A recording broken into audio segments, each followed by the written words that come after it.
No doubt about it. దాంట్లో అనుమానం లేదు. చెప్పాలంటే పిల్లలు ఆశీర్వదించబడటానికి ఆమె ప్రార్థనే కారణం.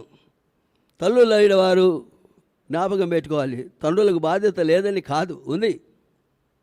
తండ్రులు సరైనటువంటి క్రమశిక్షణలో పెంచాలి. ఎందుకని ఎఫెసీయులకు రాసిన పత్రికలో ఒక మాట ఉంది, 6వ అధ్యాయం, ఎఫెసీయులకు రాసిన పత్రిక 6వ అధ్యాయం 4వ వచనం, తండ్రులారా మీ పిల్లలకు కోపము రేపక ప్రభువు యొక్క శిక్షలోను బోధలోను వారిని పెంచుడి. రెండు ఉన్నాయి ఇక్కడ, శిక్ష బోధ. తండ్రులు శిక్షించేటప్పుడు తల్లులు అడ్డం రాకూడదు. తండ్రి యొక్క బాధ్యత బోధించటం, అదే తల్లిగారు దాన్ని సమర్థించి చెప్పటం. ఇదివరకు బాధ్యతలు ఉన్నాయి. దేవుడు కుటుంబంలో బాధ్యతలు ఇచ్చాడు.